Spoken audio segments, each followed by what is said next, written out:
À mon anniversaire de mariage, mon mari a pris la main de sa maîtresse et a dansé avec elle devant notre fille et tous les invités. Je me suis levé, j'ai pris ma fille, et je suis parti tranquillement avec un plan au matin. Il se tenait devant notre maison, sans abri, dépouillé de tout. Le lustre en cristal projetait une lumière fracturée sur le sol de la salle de bal alors que je regardais mon mari de 17 ans tenir une autre femme dans ses bras. La valse d'anniversaire, notre valse d'anniversaire, était devenue une parodie grotesque de tout ce que j'avais cru sacré. Et Kingston faisait tournoyer Tiffany Ricker sur le sol en marbre avec la même grâce tendre qu'il m'avait autrefois réservée.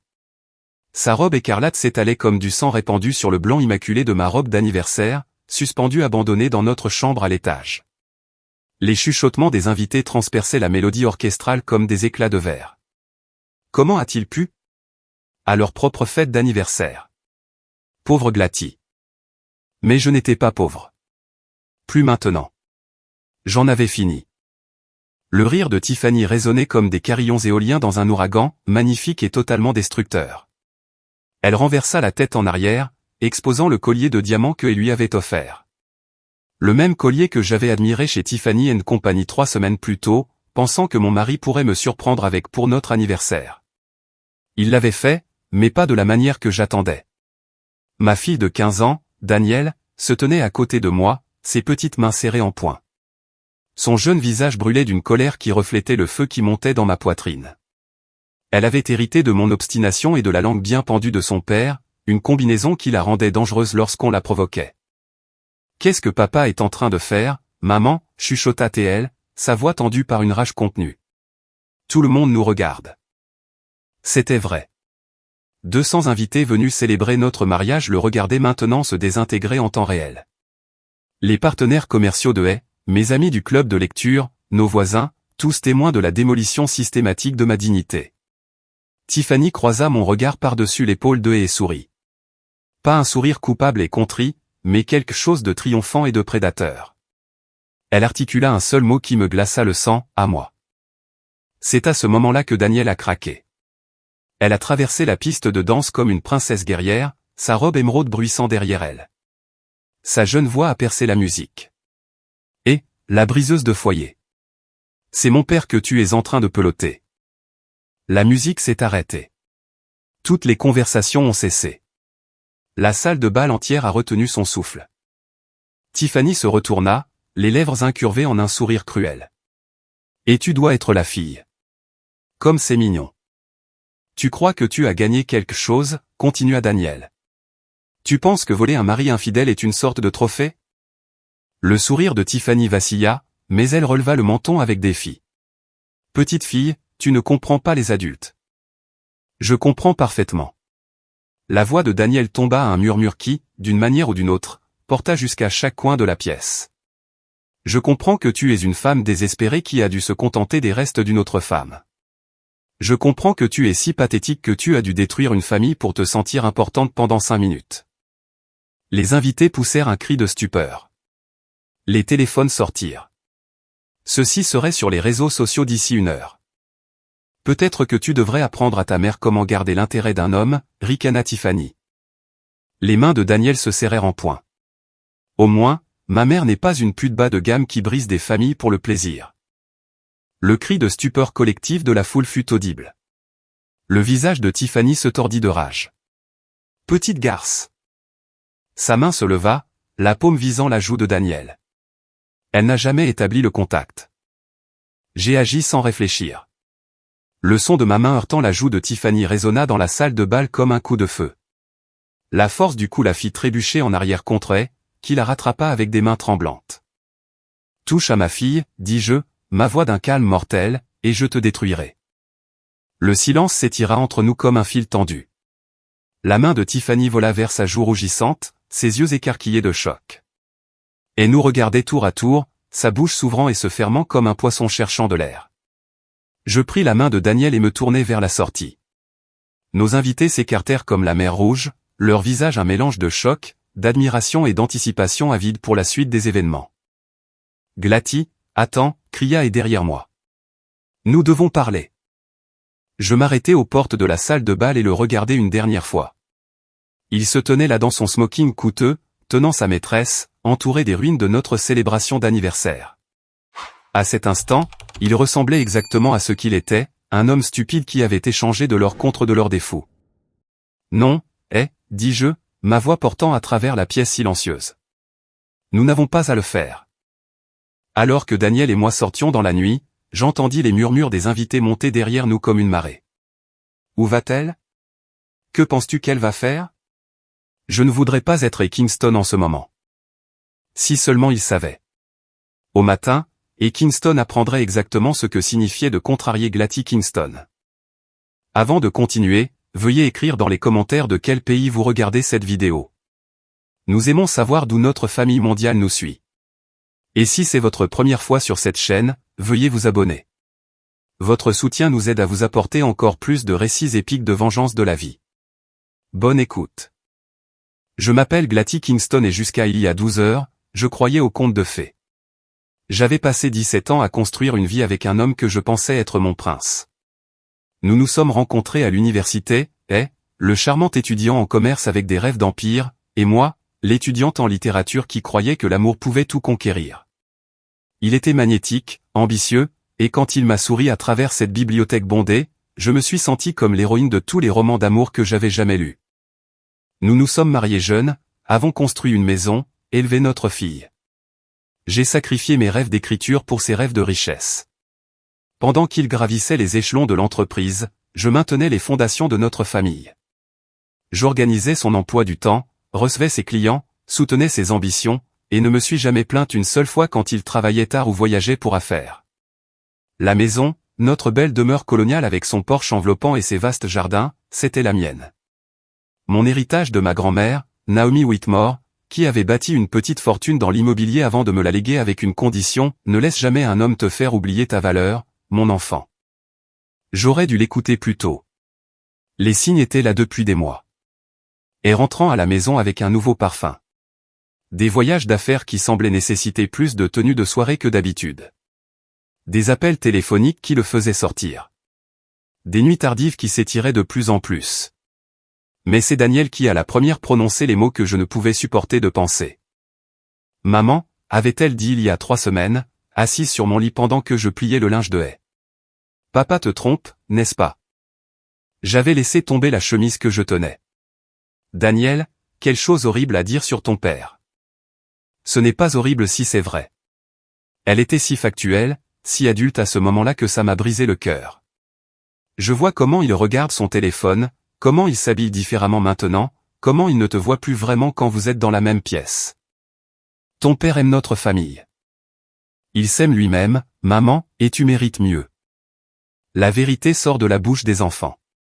J'avais repoussé cette pensée, l'avais enterrée sous les plans de notre célébration d'anniversaire. Je me suis jeté à corps perdu dans l'organisation de la fête parfaite, de la même manière que je m'étais jeté à corps perdu dans le rôle de l'épouse parfaite, de la mère parfaite, de l'hôtesse parfaite.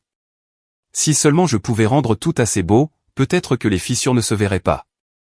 Mais les fissures ont une façon de devenir des gouffres. La fête d'anniversaire avait été ma dernière tentative désespérée de ressusciter quelque chose qui était déjà mort. J'ai passé des semaines à planifier chaque détail, l'orchestre, les fleurs, le menu qui présentait tous les plats préférés de Hay. J'ai même acheté la robe, une superbe robe blanche qui faisait écho à notre jour de mariage, espérant lui rappeler les promesses que nous nous étions faites.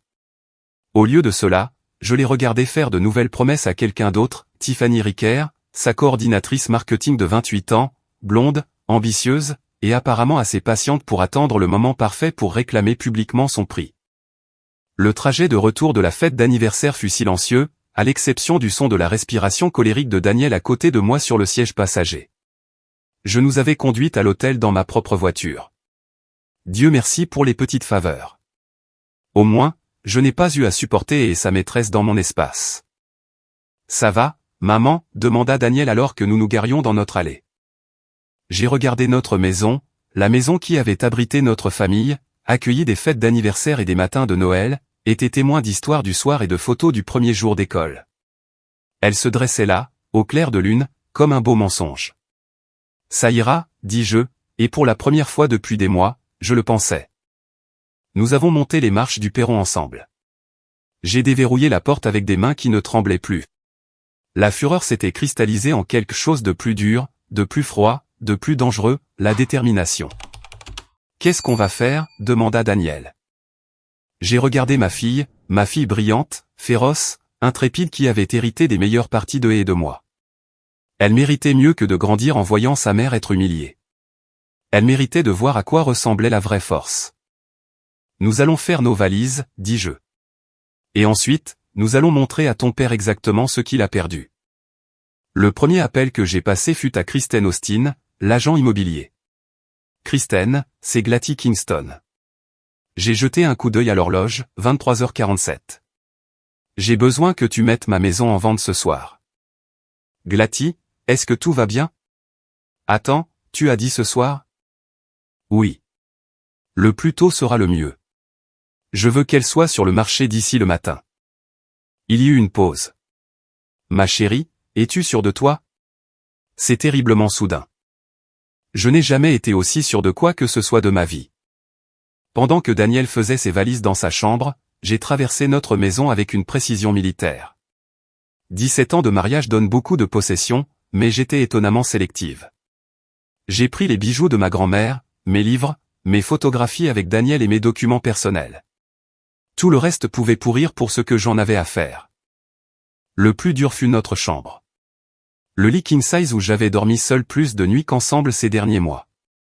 Le dressing où les costumes coûteux de étaient suspendus à côté de mes robes conservatrices.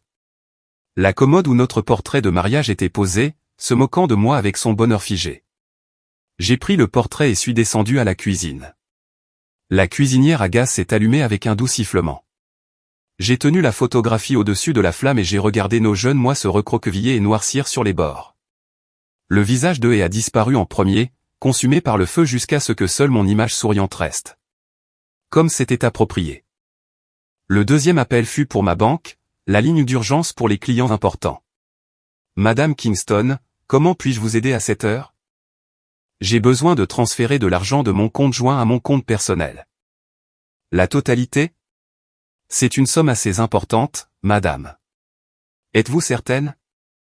Tout à fait certaine. Et je dois geler le compte joint immédiatement après. L'héritage de ma grand-mère n'avait pas seulement acheté notre maison. Il avait semé les entreprises de haies, financé ses rêves, financé notre style de vie. Légalement, cet argent était autant à moi qu'à lui. Moralement, il n'était qu'à moi.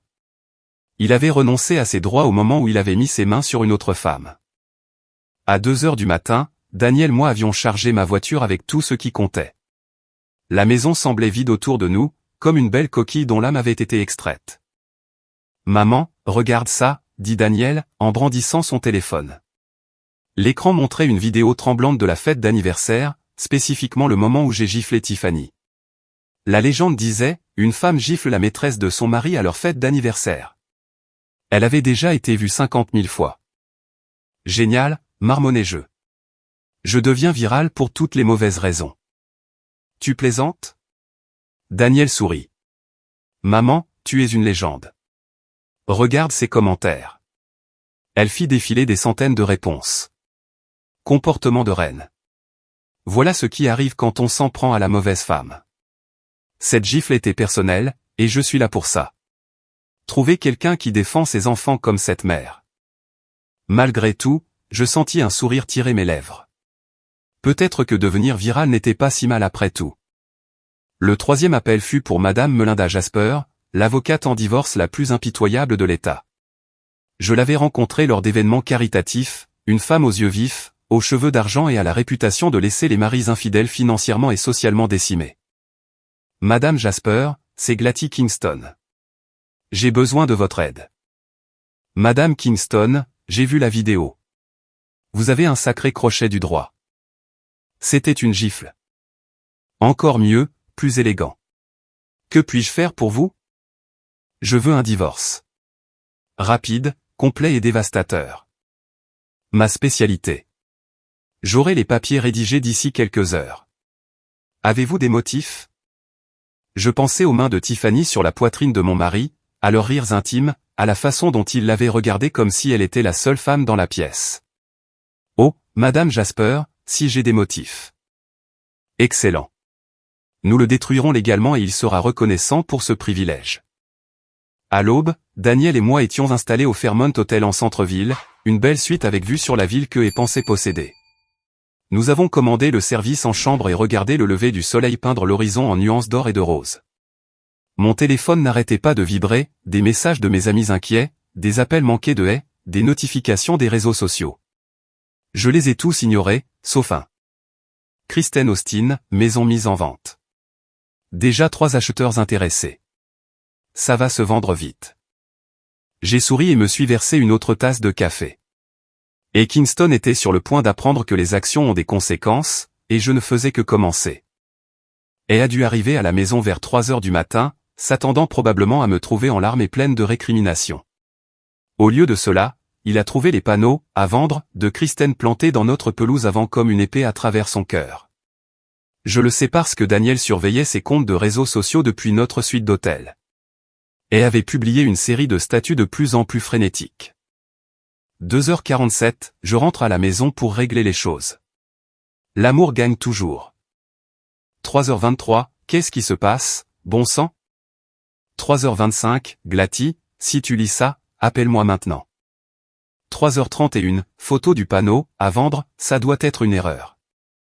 Puis plus rien pendant 6 heures. À 9h30 précise, l'huissier de justice de Madame Melinda a frappé à ce qui était autrefois notre porte d'entrée. Et a répondu dans le smoking froissé de la veille, les cheveux en désordre, les yeux injectés de sang. Selon l'huissier, que j'avais spécifiquement demandé à ce que ce soit une femme, et est devenu blême quand il a vu les papiers du divorce. Ce sont des allégations sérieuses, m'a dit l'huissier plus tard. Adultère, violence psychologique, infidélité financière, vous avez des motifs pour lui prendre tout. C'est le plan, ai-je répondu. Et a essayé de m'appeler 17 fois ce matin-là. J'ai laissé chaque appel aller à la messagerie vocale, puis je les ai supprimés sans les écouter. Il n'y avait rien qu'il puisse dire qui aurait de l'importance maintenant. J'étais occupé. J'ai rencontré Madame Melinda pour revoir notre stratégie. J'ai appelé le conseiller financier de ma grand-mère pour sécuriser mes actifs. J'ai recherché des appartements et des écoles dans différents quartiers, n'importe où sauf ici, n'importe où l'ombre de haie ne pourrait pas nous atteindre. La beauté de votre situation, a expliqué Madame Melinda lors d'un déjeuner au Country Club, et que vous avez toutes les cartes en main. La maison est à votre nom, un bien hérité. L'entreprise a été financée avec votre argent.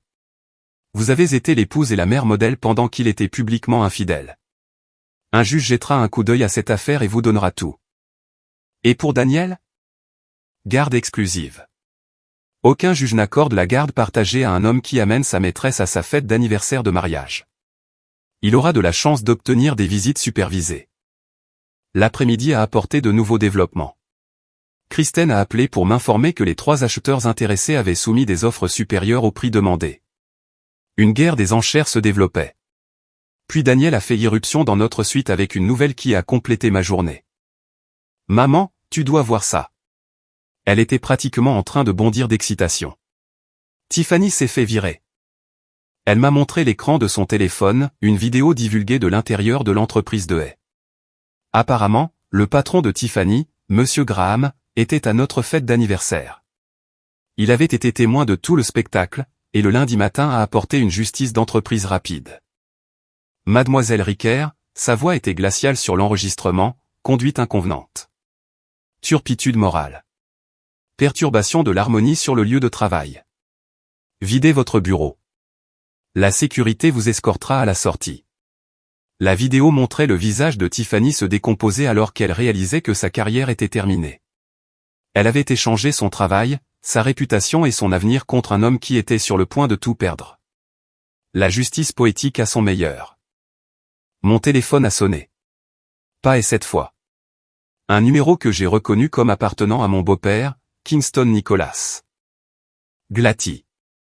Sa voix profonde était rauque d'émotion. Qu'est-ce que mon fils a fait, bon sang? Kingston Nicholas était de la vieille école, un homme qui croyait en l'honneur, l'engagement et le respect de la parole donnée. Il avait bâti son empire de la construction à partir de rien, et il attendait de ses fils qu'ils maintiennent le nom de la famille avec dignité. Vous avez vu la vidéo, dis-je simplement. J'ai vu mon fils se ridiculiser et manquer de respect à la meilleure femme qu'il connaîtra jamais. Il fit une pause. J'ai honte de lui, Glatty. Et je suis désolé. Ce n'est pas votre faute. Si. Je l'ai élevé mieux que ça. S'il y a quoi que ce soit dont vous et Daniel avez besoin, nous nous en sortirons, Kingston. Mais merci. Après avoir raccroché, j'ai ressenti quelque chose que je n'avais pas connu depuis des mois, la paix. Pendant si longtemps, j'avais marché sur des œufs, essayant de sauver un mariage qui était déjà mort. Maintenant, avec la vérité exposée et mon chemin clair, je pouvais enfin respirer. Daniel nous a commandé à dîner au restaurant de l'hôtel pendant que je révisais les papiers du divorce. Madame Melinda avait été minutieuse. Elle demandait la maison, une pension alimentaire, une pension pour l'enfant et la moitié des actifs commerciaux de Hay. Quand elle en aurait fini avec lui, il aurait de la chance de pouvoir se payer un studio. « Tu penses que papa va se battre ?» demanda Daniel, picorant son saumon. « Il peut essayer, dis-je. Mais il n'a aucune base sur laquelle s'appuyer. » Madame Melinda a qualifié cela de l'affaire de divorce la plus gagnée d'avance de sa carrière. C'est alors que mon téléphone a de nouveau sonné, appelant d'un numéro que je ne reconnaissais pas. J'ai failli refuser l'appel, mais quelque chose m'a poussé à répondre. « Allô, Glatty, où es-tu ? Nous devons parler. » Sa voix semblait différente, plus petite, désespérée. « Il n'y a rien à discuter. S'il te plaît, écoute juste. » J'ai écouté pendant 17 ans. J'ai fini d'écouter. La maison. Tu ne peux pas vendre la maison. C'est notre maison, la maison de Daniel. La maison est ma maison. Mon héritage. Tu n'es qu'un locataire dont le bail a expiré. Je pouvais l'entendre respirer lourdement à l'autre bout du fil. Et mes vêtements ? Mes affaires ? Qu'en est-il ? Glatty, s'il te plaît, ne fais pas ça. Nous pouvons surmonter ça. Nous. Il n'y a pas de nous, Il y a toi et ta maîtresse, et il y a moi et notre fille. Tu as fait ton choix. C'était une erreur. Non, c'était un choix. Une série de choix. Chaque rencontre secrète, chaque mensonge, chaque fois que tu m'as regardé dans les yeux en prétendant être fidèle, c'était des choix. Silence. Tu as gelé nos comptes, dit-il finalement. Mes comptes. Et oui, je l'ai fait. C'est mon argent aussi. En fait, non. Tu devrais peut-être revoir le contrat de mariage que tu as signé, Celui que ton avocate avait assuré n'être qu'une formalité. Il s'avère que ce n'était pas le cas. Le contrat de mariage avait été l'idée de ma grand-mère. Protège ce qui est à toi, mon enfant, avait-elle dit. Les hommes peuvent être merveilleux, mais ils peuvent aussi être faibles. C'est insensé, Glatty. Tu détruis notre famille pour une seule nuit. Je sauve notre famille de tes mensonges. Daniel et moi méritons mieux qu'un homme qui exhibe sa maîtresse devant nous comme si nous n'étions rien. Où vais-je dormir ce soir ? La question était pathétique. Un homme adulte demandant à sa femme où il allait dormir après l'avoir publiquement humilié. Ce n'est plus mon problème, Peut-être que tu devrais demander à Tiffany. Oh, attends. J'ai entendu dire qu'elle s'est fait virer aujourd'hui. Le karma agit vite, n'est-ce pas ? J'ai raccroché et éteint mon téléphone. Daniel me regardait avec une sorte d'admiration. Maman, tu es incroyable. Je suis fatigué, dis-je. Fatigué d'être prise pour acquise. Fatigué de trouver des excuses pour des gens qui ne les méritent pas, fatigué de me faire petite pour que d'autres puissent se sentir grands. Tu n'as jamais été petite, maman. Tu étais juste comprimée. Ma brillante fille. Comment était-elle devenue si sage, si jeune ? Cette nuit-là, j'ai dormi mieux que je ne l'avais fait depuis des mois. Plus besoin de rester éveillé à me demander où était, avec qui il était, quel mensonge il me raconterait le matin. Plus besoin de faire semblant de ne pas remarquer l'odeur de parfum qui n'était pas le mien, les taches de rouge à lèvres sur son col, la façon dont il sursautait quand je le touchais. La liberté, ai-je découvert, était l'oreiller le plus confortable du monde. Mardi matin, on a frappé à la porte de notre suite d'hôtel. J'ai ouvert pour trouver une jeune femme aux cheveux bruns courts et aux yeux nerveux. Madame Kingston ? Je suis Jessica, l'assistante de Monsieur Kingston. Il m'a envoyé pour vous parler. Il a envoyé son assistante pour gérer son divorce. C'est tout à fait. Je me suis écarté pour la laisser entrer. Voulez-vous un café? Jessica avait l'air mal à l'aise mais a hoché la tête. Elle n'arrêtait pas de regarder autour de la suite comme si elle s'attendait à ce que elle sorte de derrière les rideaux. Il est désespéré, Madame Kingston. Il dort sur le canapé de son bureau, et il ne peut accéder à aucun des comptes de l'entreprise sans votre signature. La société est essentiellement gelée. Bien. Les investisseurs commencent à poser des questions. L'accord Sawyer est en train de tomber à l'eau parce que M. Kingston ne peut pas fournir les états financiers qu'ils ont demandés. Encore mieux. Jessica, puis-je vous demander quelque chose? Elle a hoché la tête. Depuis combien de temps êtes-vous au courant pour Tiffany? Son visage a rougi. Je ne peux pas discuter de. Votre patron est sur le point d'être au chômage, et je suppose que votre sécurité d'emploi n'est pas très brillante non plus. Elle a soupiré. 8 mois. Mais je pense que ça dure depuis plus longtemps que ça. Il n'était pas exactement discret à ce sujet. 8 mois. J'ai laissé cela s'imprégner. Notre anniversaire était en avril. Il avait planifié cette humiliation depuis l'été dernier. Est-ce que tout le monde au bureau était au courant? La plupart des gens, oui. Je suis désolé, Madame Kingston. J'ai pensé à dire quelque chose, mais ce n'était pas votre place. Je comprends. Jessica parut soulagée. Il demande si vous accepteriez de le rencontrer, juste pour parler. Dites à Monsieur Kingston que toute communication passera désormais par mon avocate. Après le départ de Jessica, j'ai appelé Madame Melinda avec une mise à jour. 8 mois d'une liaison documentée sur le lieu de travail, elle semblait ravie. Glatty, ça ne fait que s'améliorer. Je peux utiliser cela pour argumenter qu'il a systématiquement planifié de détruire votre mariage. Nous pouvons nous en prendre à sa pension, ses options sur action, tout. Faites-le. Il y a autre chose. J'ai fouillé dans ses finances, et il y a quelques irrégularités. D'importants retraits en espèces, des paiements à ce qui semble être des sociétés écrans, soit votre mari est phénoménalement mauvais avec l'argent, soit il a caché des actifs. Les a-t-il cachés où? Je ne suis pas encore sûr, mais j'ai un comptable judiciaire qui y travaille. S'il a mis de l'argent de côté en prévision de vous quitter, cela va se retourner contre lui de manière spectaculaire. Cet après-midi-là, Daniel et moi sommes allés chercher un appartement. Nous avons trouvé un magnifique 2 pièces avec vue sur la rivière, complètement différent de notre manoir de banlieue, moderne, minimaliste et entièrement à nous. J'aime bien, dit Daniel, debout sur le balcon. On s'y sent propre. Propre de quoi? De mensonges. De faux semblants. De l'odeur du parfum de papa qu'il n'a commencé à porter qu'après l'avoir rencontré. Nous avons signé le bail ce soir-là. Mon téléphone n'avait cessé de vibrer toute la journée avec des appels du numéro de Hay, de son bureau, de numéros que je ne reconnaissais pas. Je les ai tous ignorés jusqu'à ce qu'un appel arrive d'un numéro qui m'a glacé le sang.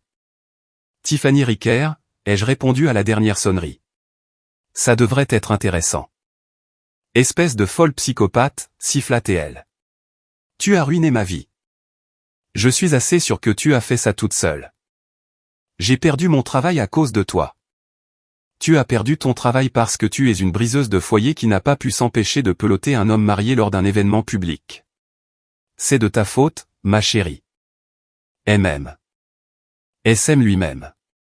Tu es juste pratique. Quand l'argent s'épuisera et que la tension se dissipera, tu découvriras exactement ce que tu signifies pour lui. Nous sommes ensemble maintenant. Nous sommes heureux. Où est-ce que tu loges ce soir, Tiffany? Silence. Parce que elle n'a plus accès à ses comptes, et aux dernières nouvelles, tu n'as pas de travail.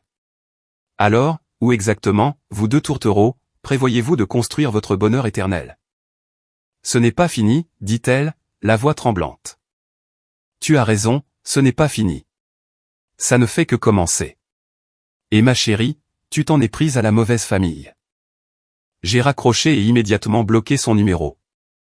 Ce soir-là, alors que Daniel et moi profitions du service en chambre dans notre suite, mon téléphone a sonné une fois de plus. L'identité de l'appelant m'a fait hésiter, Zachary Kingston, le frère cadet de Hay. J'ai débattu de répondre. Zachary était différent de Hay, plus calme, plus réfléchi, moins obsédé par les apparences et le statut. Il dirigeait une petite start-up technologique et vivait dans une modeste maison de ville de l'autre côté de la ville. Nous nous étions toujours bien entendus, mais la loyauté familiale était profonde. Allô, Zacharie. Glatty. Sa voix était fatiguée. Je suppose que tu sais pourquoi j'appelle. Ton frère est finalement venu ramper jusqu'à toi. Il y a environ 1 heure. Il s'est présenté à ma porte avec une valise et cette femme, suppliant pour un endroit où rester. Et je lui ai dit qu'il pouvait rester dans ma chambre d'amis pendant 1 semaine. Elle ne pouvait pas. Malgré tout, j'ai ressenti une lueur de sympathie pour Zacharie. Et s'était probablement attendu à ce que son petit frère l'accueille à bras ouverts et sans poser de questions. Ça a dû bien se passer. Elle a fait une crise de nerfs, m'a traité de connard moralisateur et est partie en trombe. Je ne l'ai pas revue depuis. Et elle est assise dans mon salon, boit ma bière et m'explique que tout ça est un malentendu. Que tu réagis de manière excessive. Que Tiffany ne signifie rien pour lui. Le crois-tu? Une longue pause.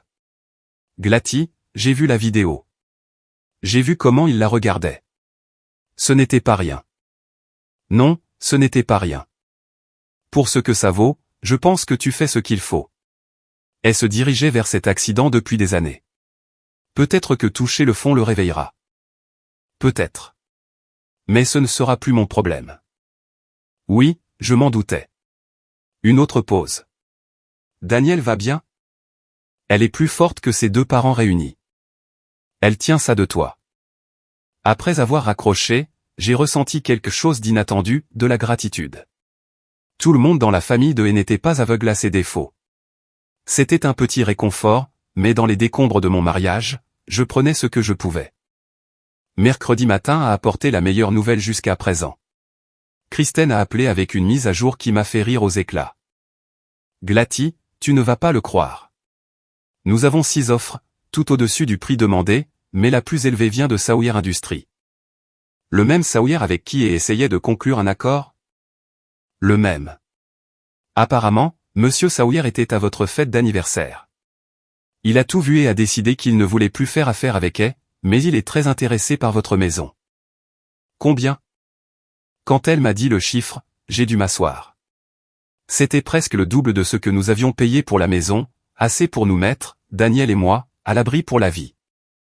Accepte-la, dis-je sans hésitation. Ne veux-tu pas y réfléchir, Kristen? Je n'ai jamais été plus certaine de quoi que ce soit. Accepte l'offre de Sawyer. Cet après-midi-là, Madame Melinda a appelé avec ses propres nouvelles. Nous avons trouvé les comptes cachés de Haye, dit-elle, avec l'air d'un chat qui a attrapé une souris bien grasse. Des investissements offshore, des portefeuilles de crypto-monnaies, même un coffre-fort enregistré sous le nom de jeune fille de sa mère. Il planifiait sa stratégie de sortie depuis plus d'1 an. Combien? Près de 2 millions de dollars. Tous cachés de toi. Tous accumulés pendant votre mariage en utilisant des fonds qui étaient légalement aussi bien les tiens que les siens. La trahison a été plus profonde que je ne l'attendais. Ce n'était plus seulement l'infidélité, c'était la destruction systématique et calculée de notre mariage. Et n'était pas seulement tombé dans la tentation, il avait planifié mon abandon avec la précision d'une campagne militaire. Pouvons-nous le récupérer? La totalité. Plus des dommages-intérêts pour fraude. Plus mes honoraires, qu'il paiera. Quand j'en aurai fini avec lui, et Kingston aura de la chance de pouvoir s'offrir des nouilles instantanées. Ce soir-là, Daniel et moi avons célébré avec des coupes glacées du service en chambre. Elle faisait ses devoirs au bureau pendant que je consultais des annonces immobilières sur mon ordinateur portable, non pas pour nous, mais pour des propriétés d'investissement. Avec l'argent de la vente de la maison et les fonds récupérés, j'allais être assez riche pour construire une nouvelle vie entièrement selon mes propres termes. Maman, dit Daniel sans lever les yeux de son manuel d'histoire. Je suis fier de toi. Pourquoi? Pour ne pas être resté. Pour m'avoir montré que les femmes n'ont pas à accepter d'être maltraitées. Pour avoir été forte même quand ça faisait mal. J'ai fermé mon ordinateur portable et suis allé serrer ma fille dans mes bras. Elle était plus grande maintenant, presque aussi grande que moi. Quand cela était-il arrivé? Quand ma petite fille était-elle devenue cette jeune femme féroce et perspicace? Je suis fier de toi aussi, ai-je chuchoté dans ses cheveux. Pour avoir tenu tête à Tiffany, pour avoir défendu notre famille, pour avoir été plus courageuse que ta vieille mère. Tu n'es pas vieille, et tu es la personne la plus courageuse que je connaisse. Cette nuit-là, je me suis enfin senti prête à écouter les messages vocaux de haie. Il y en avait 23, allant de supplications pathétiques à des exigences colériques et des tentatives de négociation. Le dernier, laissé il y a juste une heure, était différent. Glatty, sa voix était creuse, vaincue. Je sais que tu ne vas pas me pardonner. Je sais que je t'ai perdu pour toujours, mais s'il te plaît, ne m'enlève pas Daniel. C'est tout ce qui me reste. Juste un instant, j'ai ressenti une pointe de l'ancienne sympathie. Mais ensuite je me suis souvenu de la façon dont il avait fait tournoyer Tiffany sur notre piste de danse, de la façon dont il l'avait regardée comme si elle était tout ce qu'il avait toujours voulu, de la façon dont il avait prévu de me jeter comme le journal de la veille. Et Kingston avait fait ses choix. Maintenant, il allait vivre avec. Jeudi matin a amené des visiteurs inattendus. Je prenais le petit déjeuner avec Daniel au restaurant de l'hôtel quand est entré. Il avait l'air d'un débris, mal rasé, portant les mêmes vêtements qu'il y a 2 jours, les yeux rougis et désespérés. Derrière lui, essayant d'avoir l'air courageuse mais échouant lamentablement, se tenait Tiffany Ricker. Le restaurant est devenu silencieux. D'autres clients nous ont reconnus de la vidéo virale, et les smartphones sont apparus comme par magie. Nous étions sur le point de redevenir viraux. Elle s'est approchée de notre table avec les pas prudents d'un homme marchant dans un champ de mine. Glatty, Daniel. Il a essayé de sourire à sa fille, mais elle l'a regardé comme s'il était transparent. Tu as 5 minutes, dis-je sans lever les yeux de mes yeux bénédicts. Ensuite, j'appelle la sécurité. Il s'est assis sans y être invité. Tiffany planait derrière lui, clairement mal à l'aise dans ce lieu public. Ça a assez duré, a dit elle. Tu as fait passer ton message. Tu es en colère. Je comprends ça, mais... Ai-je l'air en colère, à tes yeux? J'ai finalement croisé son regard. Parce que je ne suis plus en colère, je suis libre. Libre? Il a ri, mais il n'y avait aucun humour là-dedans. Tu détruis notre famille par dépit. Je protège notre famille de tes mensonges. Daniel était restée silencieuse, mais maintenant elle a pris la parole. Papa, pourquoi l'as-tu amené ici? Tous les yeux se sont tournés vers Tiffany, qui tripotait la lanière de son sac à main et avait l'air de plus en plus paniquée. Tiffany et moi, nous sommes ensemble maintenant, a dit elle. Je voulais que vous compreniez toutes les deux que ce n'est pas juste une amourette.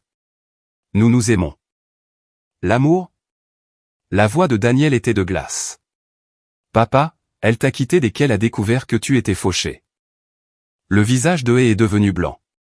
Ce n'est pas elle ne m'a pas quitté. Daniel a sorti son téléphone et lui a montré une capture d'écran. Son Instagram d'hier soir, célibataire et prête à faire des rencontres. J'ai vu le sang quitter le visage de Hae alors qu'il se tournait pour regarder Tiffany. Elle reculait de notre table, ses yeux cherchant la sortie. Tiff. Sa voix s'est brisée comme celle d'un adolescent. Qu'est-ce que c'est? Je ne peux plus faire ça, Hae. Elle chuchotait presque maintenant, consciente que chaque mot était enregistré par une douzaine de téléphones. Je suis désolé. Et puis elle a couru. Littéralement, elle est sortie du restaurant en courant, laissant Hae assis à notre table comme un homme qui venait de voir son monde exploser. Le silence s'est étiré pendant 30 bonnes secondes pendant lesquelles Hae fixait la porte par laquelle Tiffany s'était enfuie, tandis que sa femme et sa fille assistaient à son humiliation finale. Elle est partie, a-t-il chuchoté. Oui, dis-je doucement. Elle l'est. Mais elle a dit qu'elle m'aimait. Elle aimait ce que tu pouvais lui donner. Maintenant que tu ne peux plus rien lui donner, j'ai haussé les épaules. Les gens comme Tiffany n'aiment pas les gens, Hae. Ils aiment les opportunités. Daniel s'est penché en avant, sa voix tranchante mais pas cruelle. Elle se servait de toi. Tout le monde pouvait le voir, sauf toi. Hae a enfoui son visage dans ses mains. Un instant, il a ressemblé au jeune homme dont j'étais tombée amoureuse toutes ces années auparavant, vulnérable, perdu, humain. Mais ensuite, je me suis souvenu des 8 derniers mois de mensonges, et mon cœur s'est à nouveau endurci. Tes 5 minutes sont écoulées, dis-je en faisant signe au serveur. Glatty, attends. Hae m'a attrapé le poignet alors que je commençais à me lever. S'il te plaît, je sais que j'ai tout gâché. Je sais que je t'ai fait du mal, mais nous pouvons arranger ça. Nous pouvons aller en thérapie. Recommencer. Lâche mon bras, Hae. Je t'ai toujours aimé. Tu dois plaisanter en ce moment. J'ai libéré mon bras et me suis levé. Daniel était déjà debout à côté de moi, son jeune visage empreint de détermination. Au revoir, dis-je. Mon avocate prendra contact avec toi. Alors que nous nous éloignons, je l'ai entendu crier une dernière fois. Qu'est-ce que je suis censé dire aux gens? Comment est-ce que j'explique ça? Je me suis arrêté et me suis retourné vers lui. Tous les yeux du restaurant étaient sur nous. Tous les téléphones enregistraient. Et je voulais m'assurer que mes mots étaient clairs comme de l'eau de roche. Dis-leur la vérité, Dis-leur que tu as échangé une femme qui t'a aimé pendant 17 ans contre quelqu'un qui n'a pas pu t'aimer pendant 17 jours. Le restaurant a éclaté en chuchotements et en applaudissements épars. Quelqu'un a crié « Bien joué, ma grande » de l'autre côté de la salle. Elle était assise seule à notre table, entourée des ruines de sa dignité, alors que Daniel et moi sortions sous le soleil du matin. Vendredi a apporté l'appel téléphonique que j'avais redouté. Madame Kingston? La voix était jeune, inconnue. C'est Danny Jonah de la chaîne 7 News. Nous aimerions vous interviewer à propos de la vidéo virale de votre fête d'anniversaire. Pas intéressé. Nous sommes prêts à offrir une compensation. Pas intéressé. J'ai raccroché, mais les appels ont continué à affluer, les nouvelles locales, les nouvelles nationales, les influenceurs des réseaux sociaux, même un réalisateur de documentaire qui voulait raconter mon histoire d'émancipation. La vidéo de la fête d'anniversaire avait explosé au-delà de tout ce que j'aurais pu imaginer, engendrant des mèmes, des articles de fond et des débats animés sur le mariage, l'infidélité et l'humiliation publique. Je les ai tous ignorés. Il ne s'agissait pas de célébrité ou d'attention. Il s'agissait de justice. Mais avait apparemment d'autres idées. Ce soir-là, alors que Daniel et moi emballions nos dernières affaires de l'hôtel, nous déménagions dans notre nouvel appartement le samedi, les nouvelles sont passées. Le journal du soir de la chaîne 7 a commencé par un reportage qui m'a glacé le sang. Ce soir, une interview exclusive avec Kingston, le mari au centre d'une vidéo virale qui a déclenché une conversation nationale sur le mariage et le pardon. Il était là, assis en face d'une présentatrice trop sympathique, ayant l'air d'un homme qui avait tout perdu, ce qui, pour être juste, était le cas. A dit la présentatrice de sa voix la plus compatissante, racontez-nous ce qui s'est passé cette nuit-là. Eh bien, Rebecca, ça a été une période très difficile pour ma famille. Et a regardé directement la caméra. J'ai fait une erreur, une terrible erreur, et ma femme est blessée, ce qui est compréhensible, mais je ne m'attendais pas à ce qu'elle réagisse de manière si extrême. J'ai senti Daniel se raidir à côté de moi sur le lit de l'hôtel. Quand vous dites extrême. Elle m'a enlevé notre fille, a gelé nos comptes bancaires, a mis notre maison familiale en vente, tout ça pour une danse avec une collègue. Une danse. La présentatrice s'est penchée en avant. Mais des rapports suggèrent qu'il y avait une liaison en cours. C'est tout simplement faux, Rebecca. Tiffany était une amie, rien de plus. Ma femme a mal interprété la situation et a réagi avec une violence et une rancune qui ont complètement détruit notre famille. Je n'en croyais pas mes oreilles. Il réécrivait l'histoire en direct à la télévision, se présentant comme la victime et moi comme une épouse instable et vengeresse. Que diriez-vous à Gladys si elle regarde ce soir? Et a regardé directement la caméra, les yeux pleins de larmes de crocodile. Gladys, si tu regardes ça, je t'aime. Je t'ai toujours aimé. Reviens. Ramène Daniel. Réglons ça. Guérissons notre famille ensemble. L'interview a continué pendant encore 10 minutes. Et a brossé le portrait d'un mari dévoué, pris au dépourvu par la rage jalouse de sa femme. Il a mentionné la richesse de mon héritage et a laissé entendre que j'utilisais l'argent comme une arme. Il a parlé de Daniel étant manipulé et monté contre son père. Quand ce fut terminé, je suis resté assise dans un silence stupéfait. Maman, dit doucement Daniel, les gens ne vont pas croire ça, n'est-ce pas? Avant que je puisse répondre, mon téléphone a explosé, des messages textes, des appels, des notifications. Internet avait répondu à l'interview de avec un jugement rapide et impitoyable. Les commentaires sur la page Facebook de la chaîne de télévision étaient brutaux. Cet homme a vraiment cru qu'il pouvait manipuler tout l'Internet? Monsieur, nous avons des preuves vidéo. Nous vous avons vu vous frotter contre cette femme à votre fête d'anniversaire. Une danse? Cette danse ressemblait à des préliminaires avec un public. L'audace de cet homme de se faire passer pour une victime après avoir humilié publiquement sa femme. Sa fille a défendu sa mère et il pense que la femme manipule l'enfant? Mais la réponse la plus dévastatrice est venue d'une source inattendue. Quelqu'un avait posté des images de surveillance du bâtiment de bureau de Hay, apparemment divulguées par un agent de sécurité sympathique, montrant Hay et Tiffany dans des positions compromettantes dans le parking, la salle de conférence et l'ascenseur de la direction sur une période de plusieurs mois. Les horodatages prouvaient que leur liaison durait depuis exactement 8 mois, comme Jessica l'avait dit. En quelques heures, l'apparition télévisée de Hay s'était retournée contre lui de manière spectaculaire. Le hashtag manipulation psychologique était en tendance nationale. Des mèmes ont inondé les réseaux sociaux, montrant le visage de Hay avec des légendes comme « Dis-moi que tu es un narcissique sans me dire que tu es un narcissique » et « Quand l'audace est audacieuse ». Mais le vrai coup est venu samedi matin. J'étais en train de signer des papiers pour notre nouvel appartement quand Madame Melinda a appelé avec une nouvelle qui m'a fait m'asseoir brusquement. « Glatty, tu dois voir ça. Kingston Nicholas vient de publier une déclaration publique. » Le père de Hay? Le même. Il renie Hay publiquement. Elle a lu la déclaration au téléphone. La famille Kingston a bâti sa réputation sur l'intégrité, l'honneur et le respect des valeurs familiales. Mon fils, Hay Kingston, a violé tous les principes que cette famille défend. Son humiliation publique de sa femme et de sa fille est inexcusable, et sa tentative de manipuler l'opinion publique par de faux récits est méprisable. Avec effet immédiat, Hay Kingston est retiré de tous les intérêts commerciaux de la famille et n'est plus le bienvenu aux réunions de famille. Le nom Kingston ne sera pas associé à son comportement déshonorant. Glatty et Daniel Kingston ont mon plein soutien et seront toujours de la famille pour moi. Oh mon Dieu, ai-je soufflé. Ça s'améliore. Il transfère également les parts de Hay dans l'entreprise de construction familiale à un fonds en fiducie pour Daniel.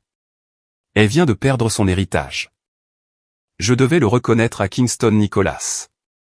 Quand il coupait les ponts, il les coupait complètement. Hay ne perdait pas seulement sa femme et sa fille, il perdait toute son identité. Mon téléphone a sonné immédiatement après que Madame Melinda ait raccroché. Kingston Nicholas lui-même. Glatty, as-tu entendu? Oui. Kingston, vous n'étiez pas obligé. Si, j'étais obligé. Ce garçon a déshonoré tout ce que sa mère et moi lui avons enseigné. Mais plus que ça, il vous a blessé, toi et Daniel, et je ne le tolérerai pas, sa voix était épaisse d'émotion. Tu as été la meilleure belle-fille qu'un homme puisse espérer. Tu as soutenu et quand il construisait sa carrière, tu nous as donné la belle Daniel, tu as apporté grâce et chaleur à notre famille. Ce qu'il t'a fait c'est impardonnable. Et c'est toujours votre fils. Mon fils est mort au moment où il a décidé que ses vœux de mariage étaient des suggestions plutôt que des promesses sacrées. Cet étranger qui porte son visage devra vivre avec les conséquences de ses choix. Après l'appel, je me suis assise dans mon nouveau salon, notre nouveau salon, et j'ai essayé de digérer ce qui s'était passé. En moins d'une semaine, Hay avait perdu sa femme, sa fille, sa maison, son argent, sa maîtresse, sa sécurité d'emploi, sa réputation publique, maintenant sa famille. C'était plus complet que tout ce que j'aurais pu planifier. Ce soir-là, Zachary a appelé avec une mise à jour qui a achevé la destruction de Hay. Il est parti, a dit Zachary sans préambule. Parti? Je lui avais donné une semaine. Ça fait 5 jours, mais je suis rentré à la maison pour le trouver en train de faire ses valises.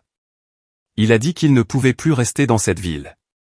Trop de gens le reconnaissent. Où va-t-il? Il n'a pas voulu le dire. Il n'arrêtait pas de marmonner qu'il allait recommencer ailleurs. Peut-être sur la côte ouest. Zachary fit une pause.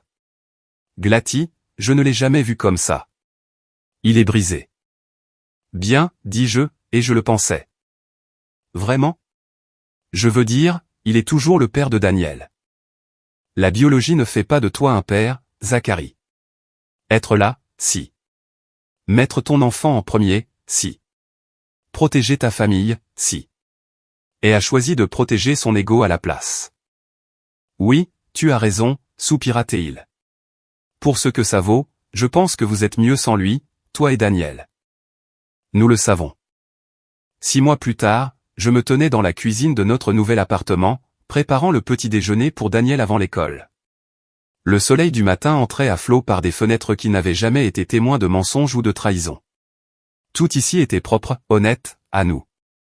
Le divorce avait été finalisé 3 semaines plus tôt. Madame Melinda avait été aussi impitoyable que promis. Elle est repartie avec sa voiture, ses vêtements et assez d'argent pour survivre peut-être 6 mois s'il vivait frugalement. Tout le reste m'est revenu, le produit de la vente de la maison, les actifs cachés récupérés, ses parts dans l'entreprise et une pension alimentaire mensuelle qui garantirait que Daniel et moi ne manquerions jamais de rien. « Maman, tu as encore fait les nouvelles ?» dit Daniel, brandissant son téléphone au-dessus de son bol de céréales. Je grognai. « Quoi encore ? » Bonne nouvelle cette fois. Une femme de la région transforme son règlement de divorce en un portefeuille d'investissement réussi. Il te qualifie de génie financier. C'était vrai. Avec ma nouvelle richesse, j'avais engagé un conseiller financier et commencé à investir dans l'immobilier, les actions et les petites entreprises. Le portefeuille se portait à merveille, assurant que le fonds d'études de Daniel était sécurisé et que ma retraite était garantie. Je suis pas un génie, dis-je. J'ai juste finalement commencé à prendre des décisions basées sur la logique plutôt que sur les émotions. C'est ce qui fait de toi un génie. Mon téléphone a vibré avec un message d'un numéro inconnu. Glatty, c'est. Je suis en Californie. Je voulais que tu saches que je suis désolé pour tout. J'espère qu'un jour tu pourras me pardonner. J'ai montré le message à Daniel, qui l'a lu et a haussé les épaules. Tu vas répondre ? Quel serait l'intérêt ? Elle avait essayé de nous contacter plusieurs fois au cours des derniers mois, des lettres transmises par Madame Melinda, des courriels qui allaient directement dans les spams, une carte de Noël que Daniel a jetée sans l'ouvrir. Il vivait à Los Angeles maintenant, selon Zachary, travaillant comme associé junior dans une firme de niveau intermédiaire et partageant un studio avec un colocataire de 20 ans son cadet. Tiffany, quant à elle, était retournée dans sa ville natale en Ohio après avoir échoué à trouver du travail dans notre ville. Sa réputation l'avait précédée partout où elle postulait. Aux dernières nouvelles, elle travaillait dans un centre d'appel et vivait chez ses parents. « Il te manque ?» demanda Daniel alors que nous rassemblions nos affaires pour la journée. « L'homme que je pensais qu'il était me manque », dis-je prudemment. Mais cet homme n'a jamais vraiment existé. Ce qui me manque, c'est le fantasme. Il ne me manque pas du tout, dit-elle d'un ton factuel. Notre vie est meilleure sans lui. Elle avait raison. Sans la tension constante des mensonges et des nuits tardives de haie, notre maison était devenue paisible. Les notes de Daniel s'étaient améliorées. Elle avait rejoint l'équipe de débat, où son talent pour les arguments dévastateurs lui servait bien, et elle souriait plus souvent. Les cernes sous ses yeux avaient disparu. Quant à moi, j'avais redécouvert des parties de moi-même qui étaient en sommeil depuis des années. Je prenais des cours d'art, lisais voracement, faisais du bénévolat au refuge pour femmes du centre-ville. J'avais même recommencé à écrire. Pas le grand roman américain dont j'avais autrefois rêvé, mais un blog sur la reconstruction de sa vie après la trahison. Il gagnait en popularité. La sonnette a retenti alors que nous sortions. J'ai ouvert pour trouver un livreur avec un énorme bouquet de roses blanches. Glatty Kingston ? C'est moi. La carte disait, la femme la plus forte que je connaisse. Merci de montrer à Daniel ce qu'est le respect de soi. Signé Kingston Nicholas. Mon ancien beau-père avait tenu parole. Il nous traitait, Daniel et moi, comme de la famille. Mieux que de la famille, en fait. Des cartes d'anniversaire, des invitations pour les fêtes, des fleurs surprises juste comme ça. Il avait même créé un fonds d'études pour Daniel qui couvrirait n'importe quelle université qu'elle voudrait fréquenter. Grand-père Nicolas, sourit Daniel en lisant la carte. Il est le meilleur. Ce soir-là, je révisais mon portefeuille d'investissement quand mon téléphone a sonné. Madame Melinda, ce qui était inhabituel.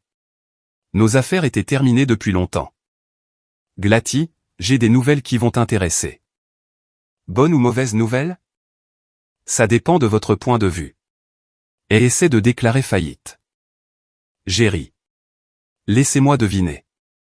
Il ne peut pas se permettre les paiements de la pension alimentaire. Pire que ça.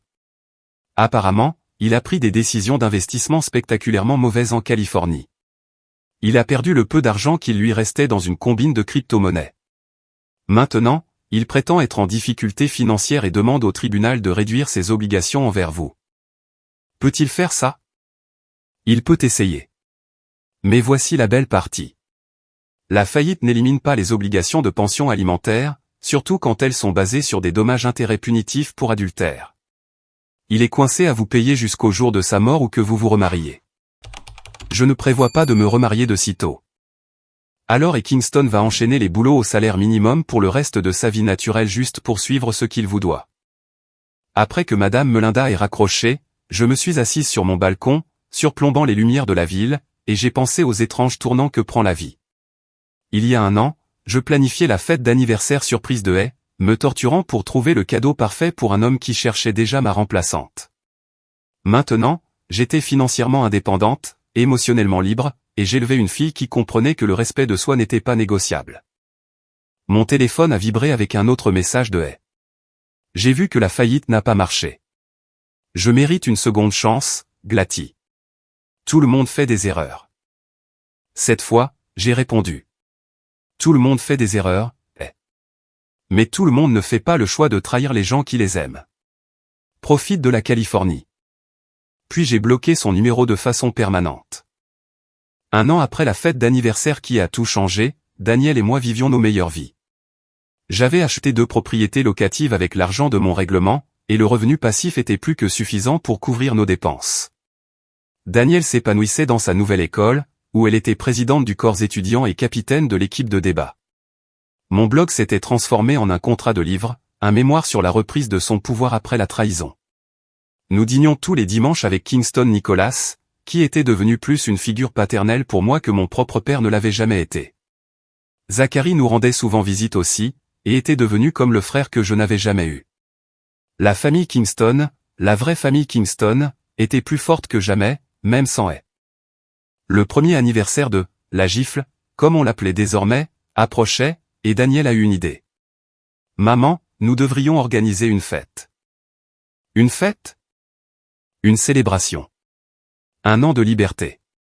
Un an à être nous-mêmes au lieu de ce que papa voulait que nous soyons. Ça semble un peu vindicatif, tu ne trouves pas? Maman, tu as écrit le livre sur la manière de surmonter la trahison. Littéralement. Tu aides des femmes de tout le pays à trouver leur force. Ça mérite d'être célébré. Elle avait raison.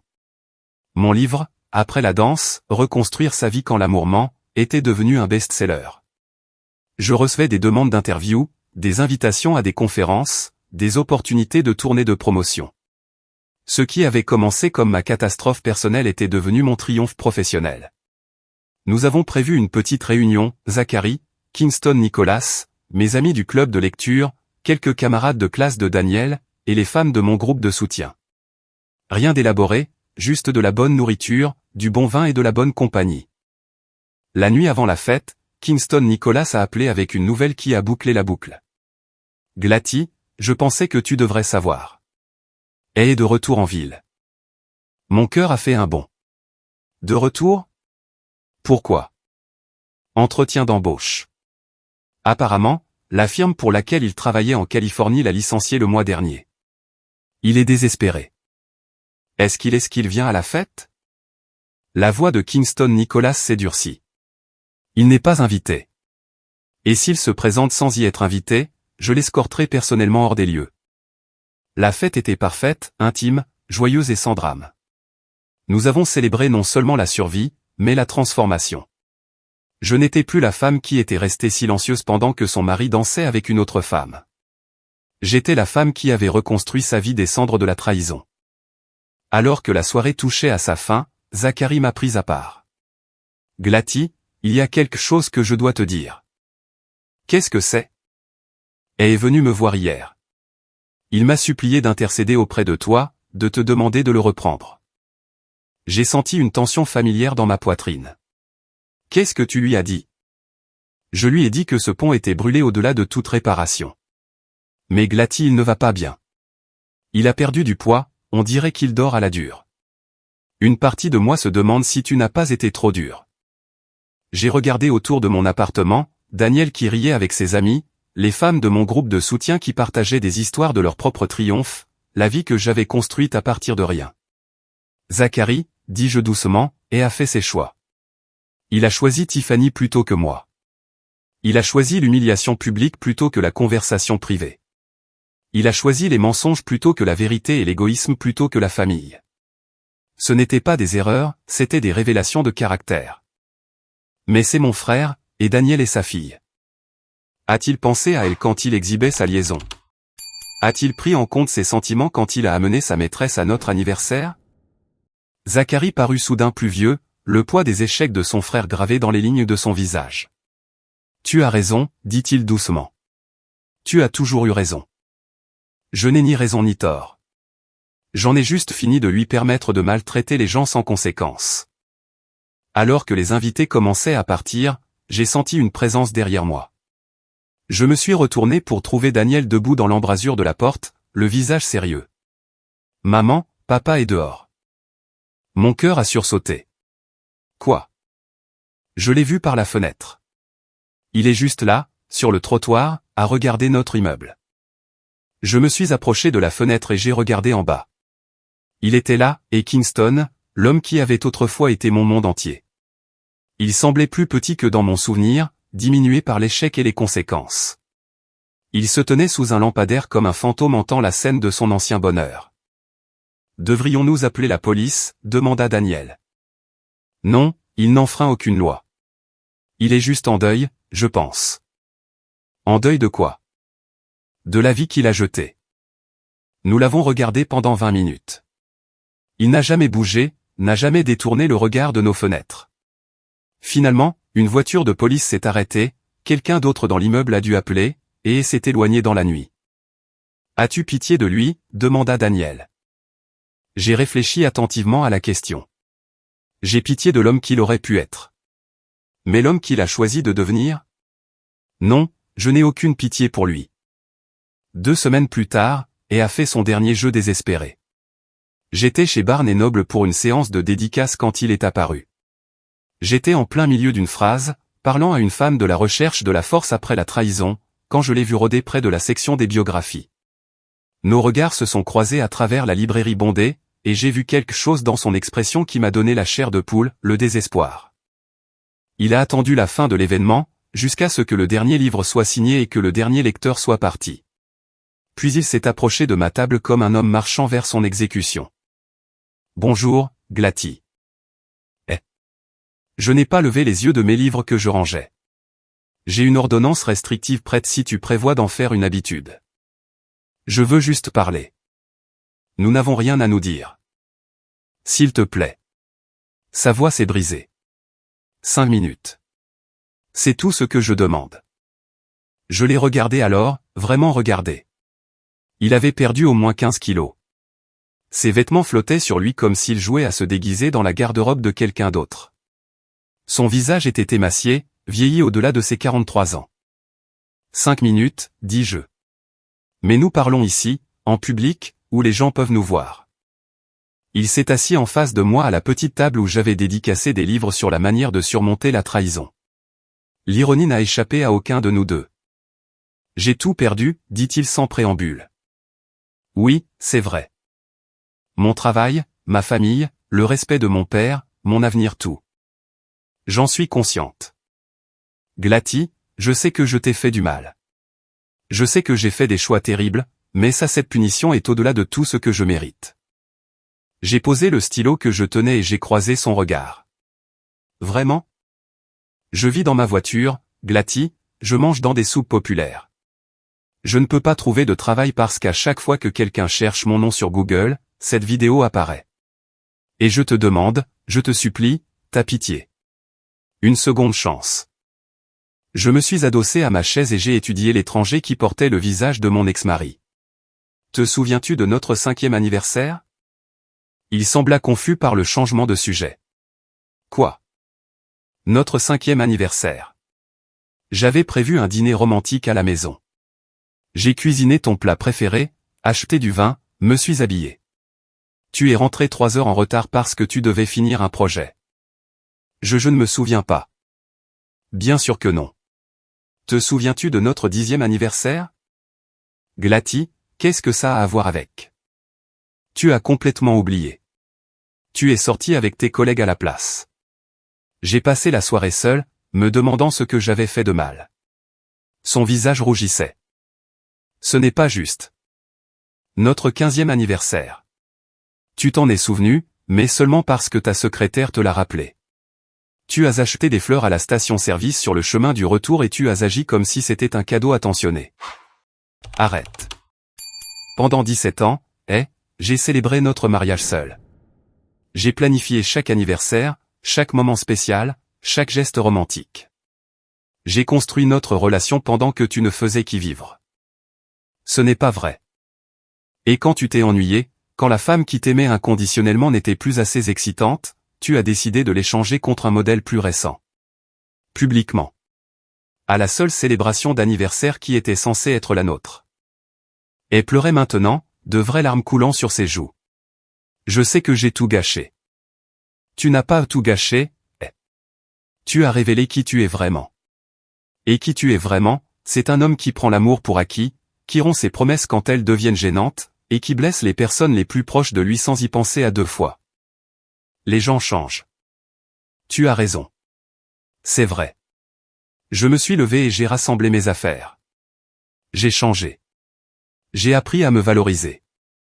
J'ai appris que je méritais mieux qu'un homme qui me considère comme jetable.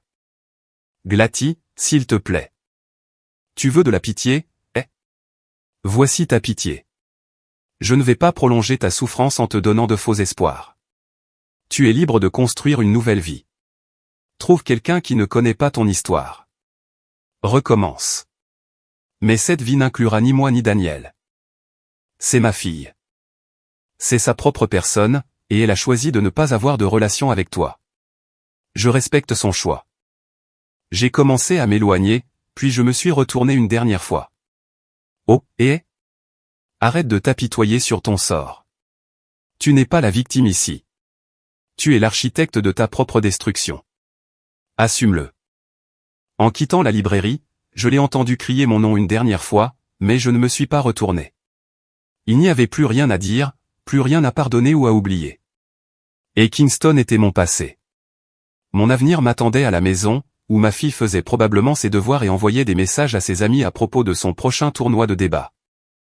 5 ans plus tard, la notification est apparue sur mon téléphone alors que je révisais les dernières modifications de mon deuxième livre, et Kingston vous a envoyé une demande de connexion sur LinkedIn. J'ai fixé l'écran un instant, puis j'ai supprimé la notification sans l'ouvrir. Certaines portes, une fois fermées, devraient le rester pour toujours. Daniel était rentré de Harvard pour les vacances d'hiver, et nous planifions notre célébration traditionnelle du Nouvel An, juste nous deux, des plats à emporter de luxe, et de mauvais films. C'était devenu notre fête préférée, un moment pour réfléchir au chemin parcouru et planifier les aventures à venir. Maman, appela TL de la cuisine. Il y a un article sur papa dans le Los Angeles Times. Bonne ou mauvaise nouvelle? Une nouvelle prévisiblement mauvaise. Sa troisième femme vient de demander le divorce. Apparemment, on ne change pas un léopard de ses taches. Je n'étais pas surprise. Un homme qui trahit une femme en trahira une autre. Il ne s'agit pas de la femme, il s'agit du caractère de l'homme. Mon téléphone a sonné. Kingston Nicholas, maintenant dans ses 70 ans mais toujours aussi vif d'esprit. Glatty, as-tu vu Pourret? Oui. Comment allez-vous? J'ai arrêté de pleurer mon fils il y a des années, dit-il tristement. Certaines personnes sont déterminées à être leurs propres pires ennemis. Ce soir-là, alors que Daniel et moi nous installions avec de la nourriture chinoise et une comédie romantique ridicule, j'ai réfléchi à l'étrange mathématique de la perte et du gain. Elle avait tout perdu, la famille, l'argent, le respect, la paix, en poursuivant quelque chose qui n'a jamais été réel. Pendant ce temps, j'avais gagné tout ce qui comptait, le respect de moi-même, la sécurité financière, des liens indestructibles avec les gens qui m'aimaient vraiment, et la connaissance que j'étais assez forte pour survivre à tout. Te demandes-tu parfois ce qui se serait passé si tu étais resté, demanda Daniel pendant une pause publicitaire. Chaque jour pendant les 6 premiers mois, ai-je admis. Puis j'ai réalisé que je posais la mauvaise question. Quelle question aurais-tu dû te poser? Pas ce qui se serait passé si j'étais resté, mais ce qui ne se serait pas passé si j'étais parti. Comme quoi? Comme toi apprenant que les femmes n'ont pas à accepter le manque de respect. Comme moi découvrant que je pouvais construire une vie qui était entièrement la mienne. Comme nous deux comprenant que l'amour sans respect n'est pas de l'amour du tout. C'est juste de la tolérance élaborée. Je suis contente que tu l'aies quitté, maman. Moi aussi, ma chérie. Moi aussi. Alors que le film continuait et que ma fille se blottissait contre moi sur notre canapé, dans notre appartement que personne ne pouvait nous enlever, j'ai pensé à la femme que j'avais été il y a des années. La femme qui se tenait dans cette salle de bal à regarder son mari la trahir publiquement, sentant son monde s'effondrer en temps réel. Cette femme avait été plus forte qu'elle ne le pensait. Elle avait juste besoin d'être mise à l'épreuve pour le découvrir. Le dernier message que j'ai jamais reçu de est arrivé à 23h58 le soir du Nouvel An. Je rêve parfois de notre vie ensemble. Les bons moments. Est-ce que ces jours te manquent parfois? J'ai regardé Daniel endormi contre mon épaule. J'ai regardé notre maison, remplie de livres, de rire et d'espoir. J'ai regardé la femme dans le miroir de l'autre côté de la pièce, confiante, réussie, sans peur. J'ai supprimé le message sans répondre. Certaines danses se terminent pour que de meilleures puissent commencer. Et ma danse, notre danse, ne faisait que commencer.